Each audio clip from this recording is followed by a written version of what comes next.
Bend, Oregon, a tranquil city with a low crime rate. Campus security guards are a reassuring presence for the college town's 10,000 students.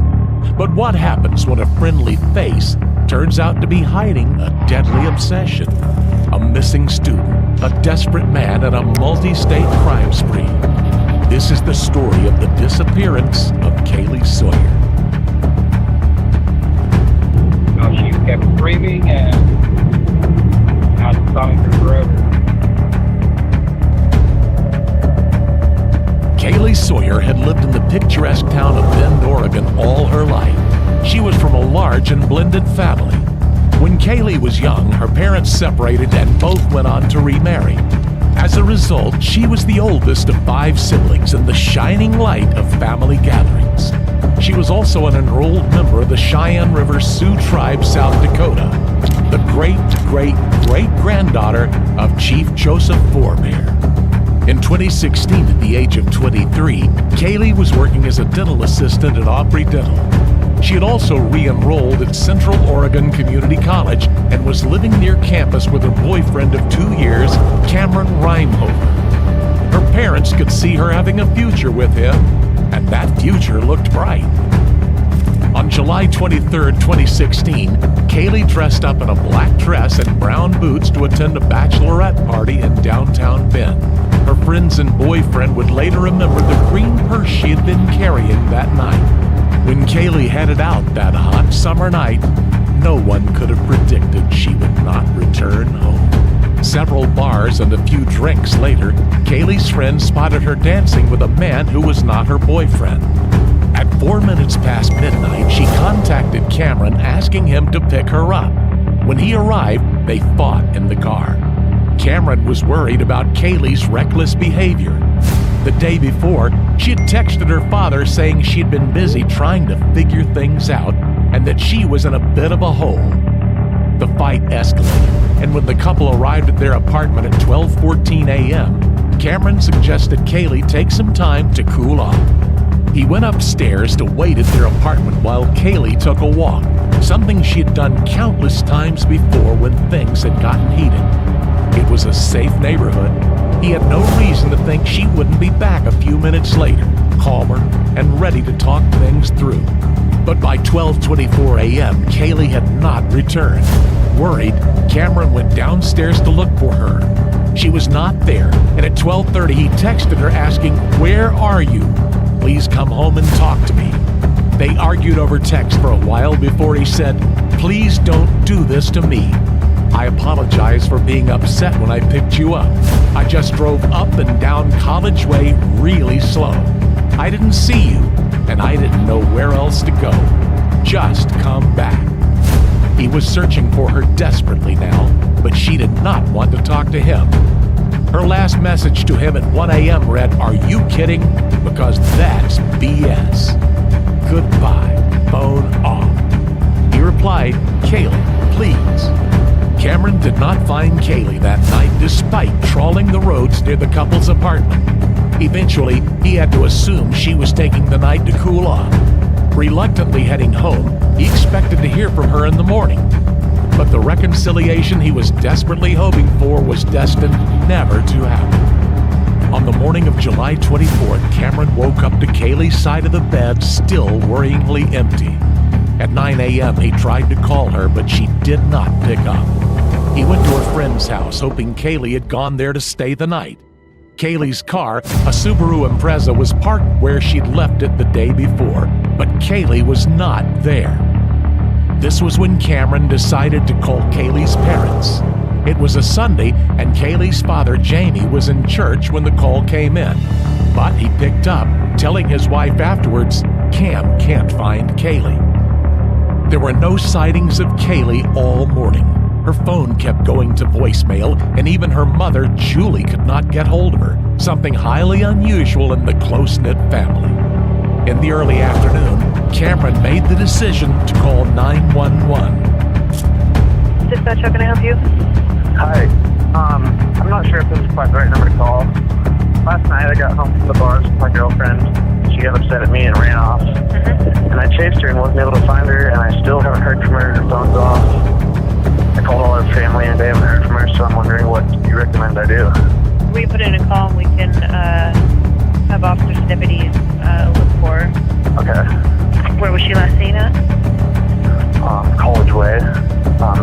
of the apartment complex, like top of College Way. It was like 1 o'clock this morning. I guess she said her phone was about to die, and I couldn't get a hold of her after that. Haven't heard from her since. Okay.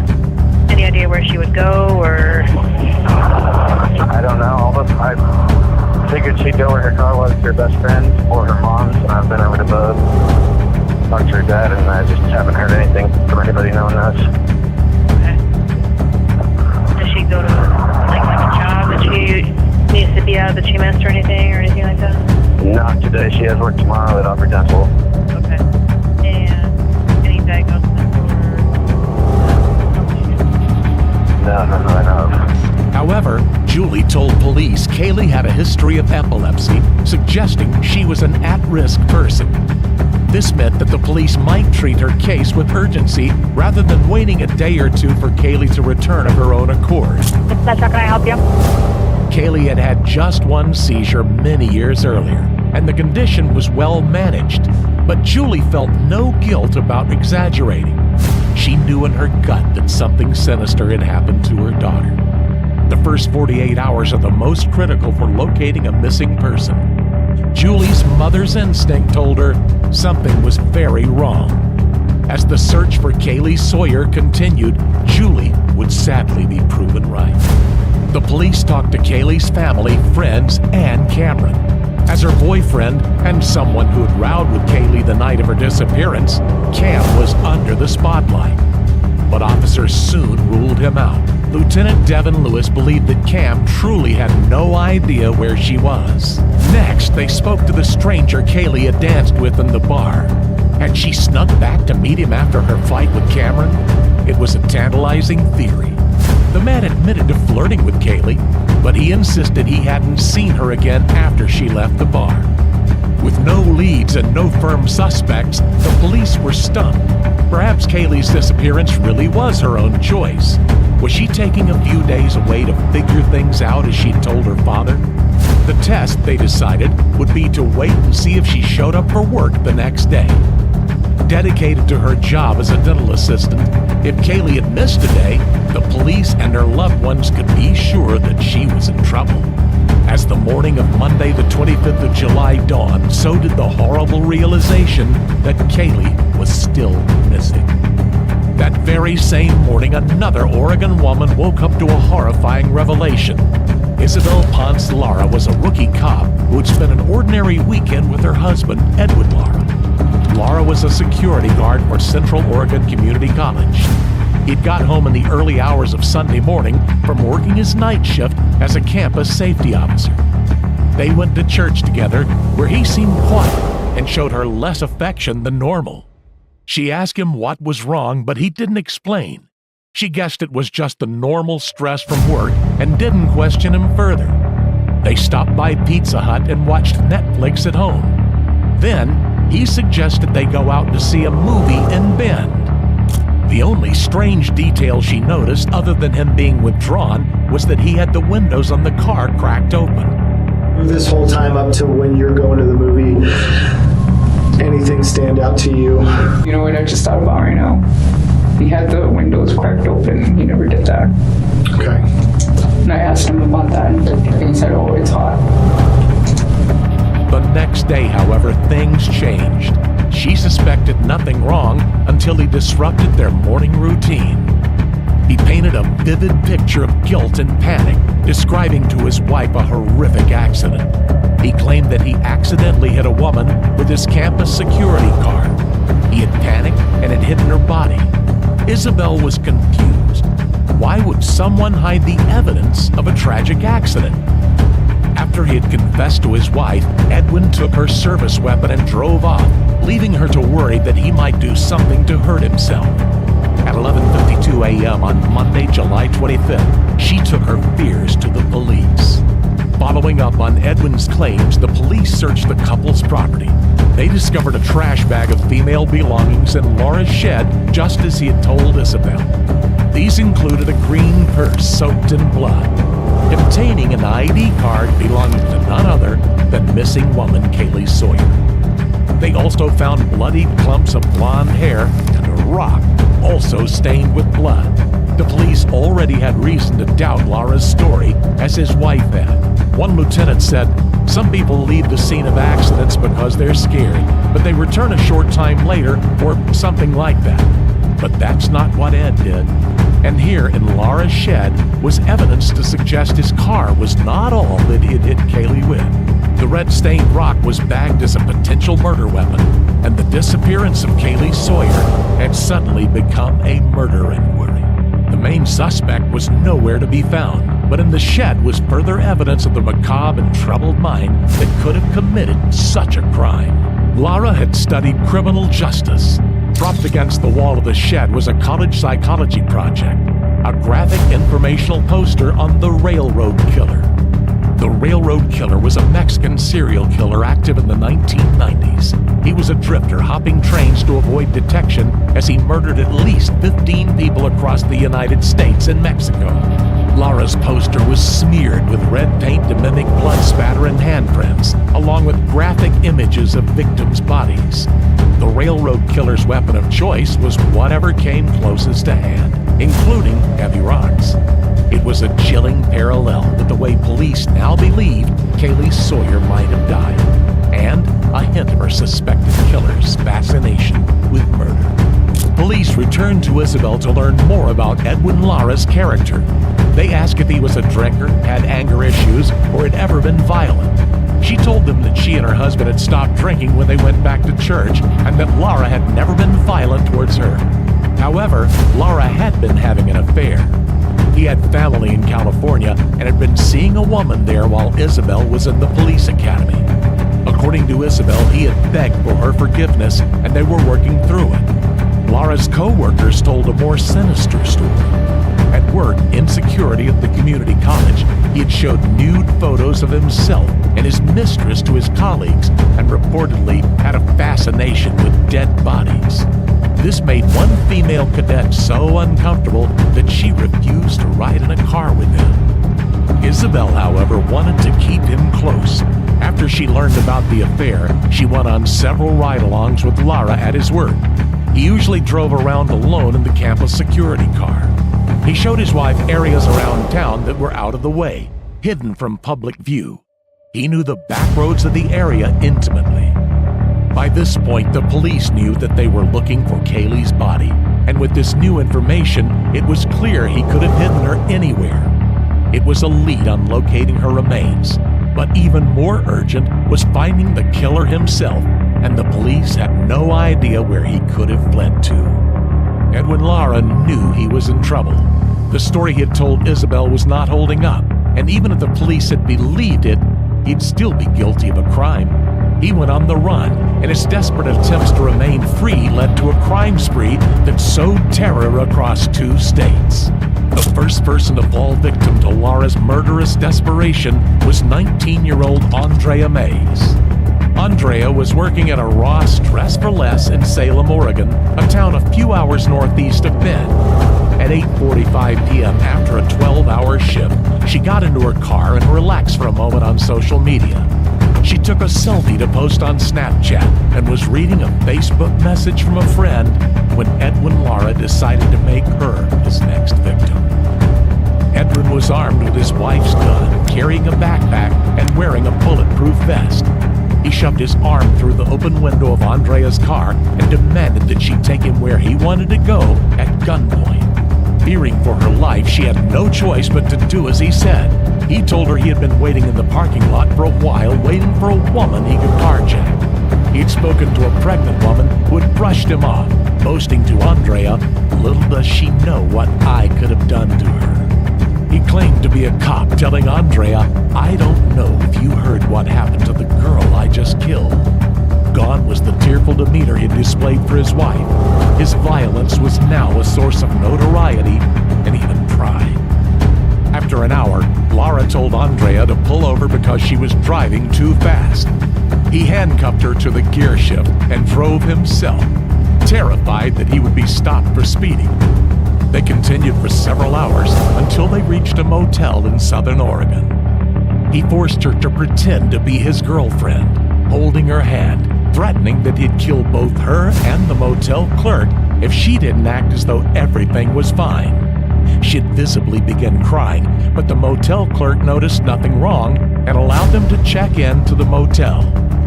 In the motel room, he handcuffed her to the bed frame and forced her to swallow sleeping pills. She tried her hardest to stay awake, terrified that he would assault her while she slept. Suddenly, her phone alarm sounded. Lara panicked, sure someone was calling Andrea to find out where she was. She thought quickly. She told him she had an STI and that the alarm was to remind her to take her medication. After that, he didn't touch her, but he did become increasingly paranoid about helicopters being sent to find him. He left the motel, taking Andrea with him as a human shield. She was out in the open once again, but was Andrea any safer from assault or even murder at the hands of her abductor? They were soon to meet Edwin Lara's third victim. Andrea's car was leaking oil, so Lara decided they needed to steal a new one. In the parking lot of a new motel in Wairika, California, a wildlife photographer named Jack Levy was loading up his car. He was in the area to take photographs of butterflies. With his hostage Andrea in tow, Lara burst into Levy's room, demanding the man's car keys, but Levy refused, instead yelling for help. Desperate to avoid detection and with nothing left to lose, Edwin Lara shot Levy in the abdomen. As Levy fell to the ground, Lara fled with Andrea, dragging her on foot to a nearby gas station. In need of new wheels to continue his getaway, Lara targeted a family parked there. 17-year-old Nima Gavini and his grandmother and younger brother. Lara threw Andrea into the car and then carjacked Nima at gunpoint, saying, "Drive or I'll shoot." Nima, scared for the lives of himself and his family, drove. As they drove, Lara engaged his victims in a bizarre conversation. He asked them if they had ever had an urge to kill. He blamed his own urge for what he had done. 15 minutes later, he released the terrified family, though Andrea remained in his grasp. His behavior became increasingly erratic. All right, so that's all I wanted to say. Do you I don't need any want. kind of medical or? Yeah, well, I think so. I'm gonna need my inhaler. I forgot my inhaler at home. Edwin, how fast are you going? I'm going about 120 miles an hour About right now. 120 miles an hour? Yeah. Can you slow down? Well, I want to make it there quick. That way I can turn myself in. Well, the officer sees you with it. We just don't want you to speed away from anything. If you can stop and just give yourself in, it'll probably be easier. Well, there's an officer behind me right now. Okay, they see you. We're talking to them. They see you. Yeah, she's seeing me. I think it's a she. She's right behind me. Okay, the officer sees you. And are you able to safely stop? Yeah, I can stop, but not right now. I'll stop in Corning. What's the difference of stopping now in Corning? I just don't want to stop right here in the middle of the road, putting myself in danger and putting everybody else in danger, more in danger, I guess. They won't. They're aware. I'll let them know they won't. But if you can stop safely, they just don't want you to run. They think you're going to run or anything. Okay. Yeah. Edwin, do you have any weapons with you? Yeah, that's what I was going to say. I do have a gun on me. I am not going to flash the gun, so you tell them not to shoot me. Okay. No, I don't want to die. Okay, you stick by your word, though. I'll let them know. Yeah, I'm going to let them know. Don't hurt Andrea. She's a nice girl. Don't hurt her. I'm actually calling my family just to say bye to them. So once I'm done calling on my family, then I'll turn myself in. Okay, we can get hold of your family if you want. I already called my wife. I called a lot of people already. I am wanted for the death of Kaylee Sawyer at Bend, Oregon. I just want to say that it was an accident. So I work for campus public safety there, and she was really drunk, and I didn't see her, and I run her over. Okay. And then after that,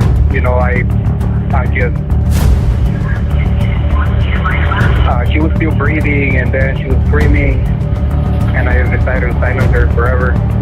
Yeah. I know this is being recorded, and I just want to say to the family of Kaylee that I am sorry. I am sorry for what I did. to her, and in time I will tell them where the body is. You know, I will just, that way she can rest in peace. You know. Do you want to let me know or just have this recorded where it is? No, I remember. Okay. So, I mean, hopefully the police officer doesn't shoot me, you know, and I'll survive, you know. Yeah. He tried to use both Andrea and his knowledge of Kaylee's whereabouts as leverage to protect himself. Hello? Yeah, hi, Andrea.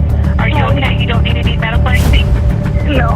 Okay, so, Edwin, where's his gun at? Does he have it still between his legs? I don't know. Can you see it? You said he had it between his legs. Is he stopping? Yeah. He is stopping? Mm-hmm. Okay, make sure your hands are up too and stuff. I know you're on the phone right now, but just hold your hand up so they can see your hands too. Okay. I'm going to stay on the line with you until the officers get there, okay? And you're going to be okay. Andrea? Mm-hmm. Does he have his hands up? Yeah. He does have his hands up? Okay. Just help him make sure that the officers... Hey, who are you? Tell him I can't. He said he can't hear us. Do I get out or do I? Tell him we're letting the officers know that he can't hear. He's already walking towards them. He's walking towards it. Tell him to make sure he holds his hands up. Yeah, he is. He is. Tell him to turn around and don't walk towards him. He can walk backwards towards him. I can't. He's too far. Okay. And if you want to do the same, once he gets out and stuff, just turn around and back up, walk backwards towards him. Don't walk facing him. Okay. Do I stay on the line with you? Once you get out, I'll go ahead and disconnect the line. Once you get out, can you see it? Do they have him in custody already? They're putting the cuffs on him right now. Put the cuffs on him? Yeah. Okay, I'm going to hang up and just get out and you walk backwards towards him with your hands up, okay? Okay. Okay, Andrea, it's going to be okay. Finally, the operator convinced him that the police would not hurt him. So he stopped his car, and at 7:01 a.m. Tuesday, July 26th, he was taken into custody. After a terrifying crime spree across 2 states and nearly 24 hours, 5 of his 6 victims were alive to tell the tale. Jack Levy was in hospital in critical condition, but he would go on to make a full recovery. Kaylee Sawyer had not been so lucky. But I want to be on it first. Okay, so here's what I know about this. Hear me out, sir. We can't change what happened, the 3 of us in this room. And people will care more about what happens right now than what happened before. So we know that you've been talking to some people, et cetera, right? And because we have different jurisdictions, I can assure you that right now the DA's office is working on allowing us to take you back to Oregon, okay? But they're still working on it, okay? So in the meantime, we need to consider some things, okay?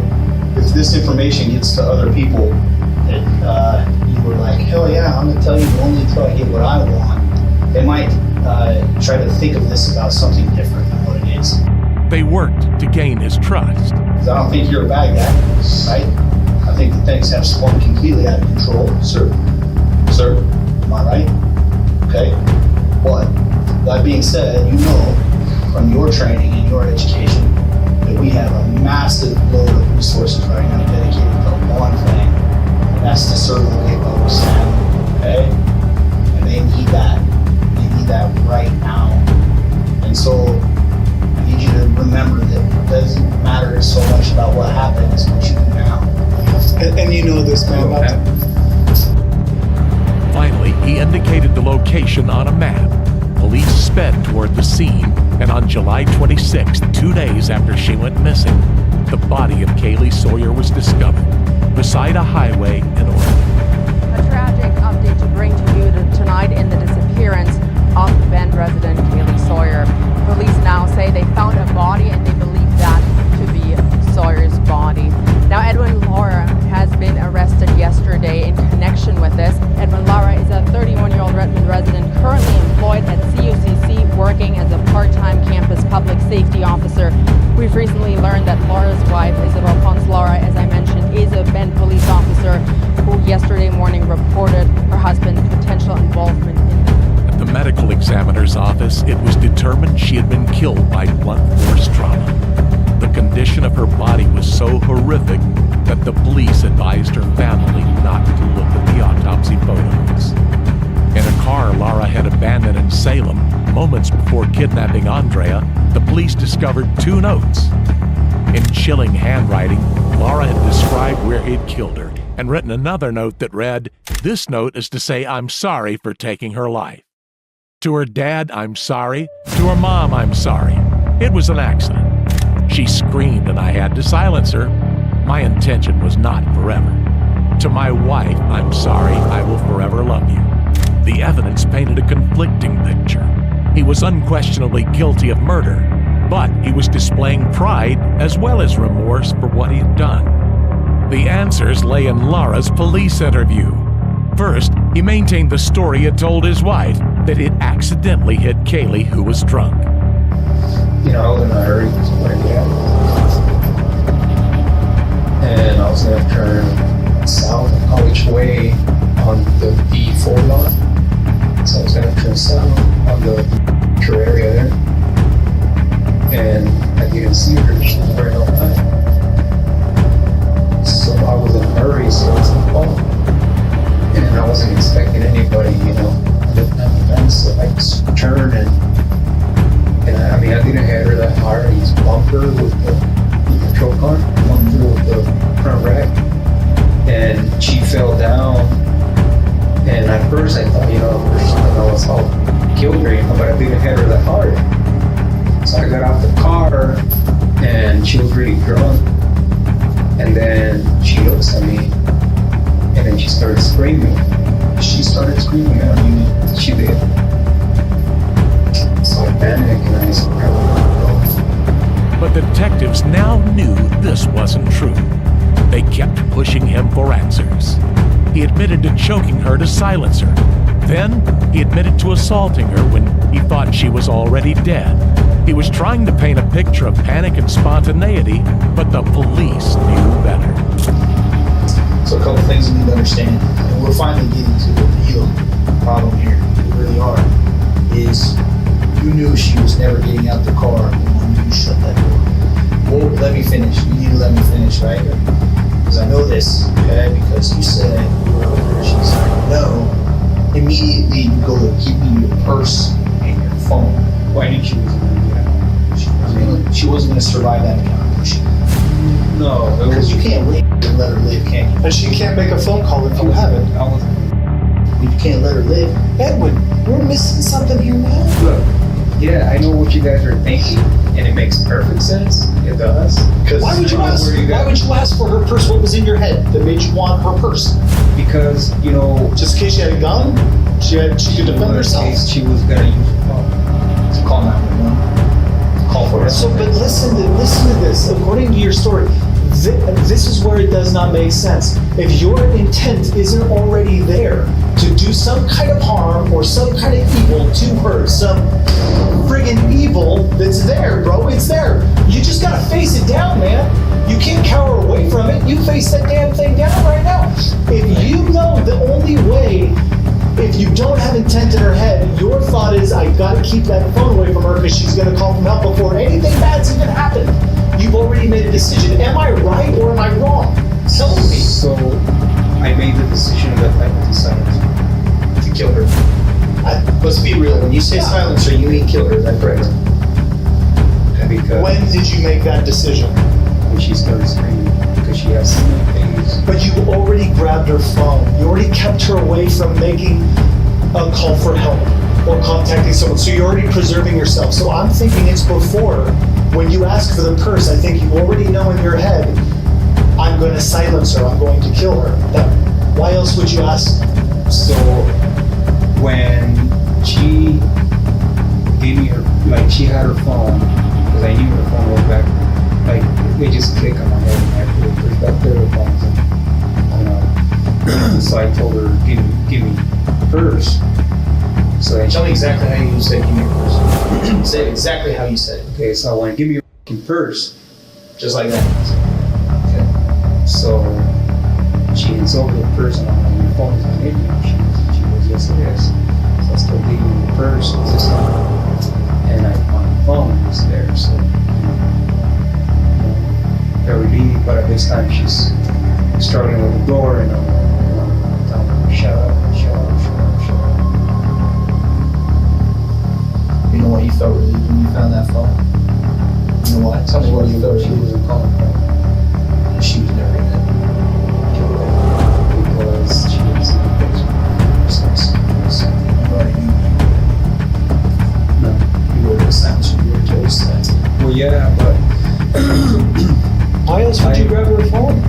because from the moment, that's when I knew that she was a hooker. You know, And she's gonna tell. She's gonna say something. if I let her out of the car, she's gonna go say, hey, security. Throughout his crime spree, Lara had chosen his victims deliberately. Do you have dominion over a woman? Dominion? Dominant. Is there anything about her life that means less than yours? Okay. But you told us earlier when you were trying to carjack people in Salem, you wanted a woman who was weaker. Bigger woman because I knew a guy was gonna fight me. Right. So you have dominion. The police brought in a pastor to appeal to Lara's religion for a clearer confession. The sound that you heard after the strike of the first rock, before you hit her with the second, it's aggravating, you know this. It's the sound of life leaving her body. It's the sound of the life God breathed into her, leaving her, and her life being no more, going away, being done.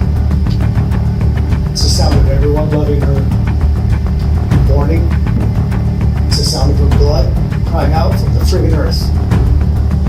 Right? You know this. It's Cain and Abel. No. You know what it is? You need to hear it though. Okay? I respect you enough, Edwin, at this point, that I've asked you for detail, and now I'm going to give you my own. Okay? Those are the cold hard facts. Does God still love you? Will He forgive you? Will He bring you back into His heart? Will He? Questions you have to answer for yourself. But the truth of the matter is that her blood cries out, man. That her life is gone. It will never be replaced. The truth of the fact is this: what you mistook for a hooker was an absolute angel, was the apple of her mom and dad's eye, was the breath that they breathed, that they spent and cultivated all their life raising and growing, and she is gone forever. Finally, Lara cracked. He confessed to the horror that lay inside him, the urge to kill. I think all throughout my life, I have struggled with some kind of urge to kill. But what has helped me develop that is when I married my wife.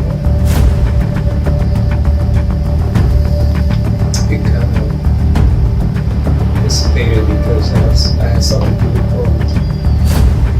Before that, Is this addressed to Dad? yeah, that's one of his percentages. Okay. I think it would play pretty well on recording if we read this out loud. It might show some of your emotion. Might show. I would love you to read it. Thank you, sir. I've been trying to ask Katie for forgiveness. I haven't been. Her soul hears my crying because God doesn't allow the devil to talk to angels. However, I know Katie hears you, and if you find it within your heart, please ask her to forgive me. I know that I will spend the rest of my life asking God to forgive me, but I don't think He will. So this is directed to God. I'm not sure what your name is, but I know for a fact that you love your God. I read something that you were desperately looking for her, that touch, the little heart I have with them. The same little heart, a little bit, because men like me don't have a heart. Men like me doesn't deserve the job I had, and I will never have it again. The COCC. No one has to pay for my evil doing. Every officer on the campus are great men and women. I am sorry to my community. I'm sorry because I failed you. I'm sorry for wearing the badge. In the early hours of July 24th, Kaylee Sawyer had walked away from the apartment she shared with her boyfriend and came upon Laura's campus security SUV. Labeled for public safety in a peaceful town like Bend, she would not have felt afraid getting into the car. It's unknown why she did, but it was the last tragic decision she would ever make. Inside, Laura propositioned her, offering her money. When she refused, he took her purse and phone. The car was the only car in the campus security fleet to be equipped with an interior cage like a police car. She could not escape. Instead, she was helpless when Laura choked her into unconsciousness before driving her to one of the dark, less traveled back roads he was familiar with from his work. When she woke up again and tried desperately to attract attention, screaming and shouting, there was no one around to hear her. Still, Laura choked her out again to silence her. Then, he smashed a rock into her head and assaulted her, believing she was dead. He hit her again and again until he killed her. And then, he left to clean himself of evidence before throwing her body in a ditch. Kaylee Sawyer had been robbed of her life by a man who had given in to his most evil impulses. All that remained was to get justice for her murder.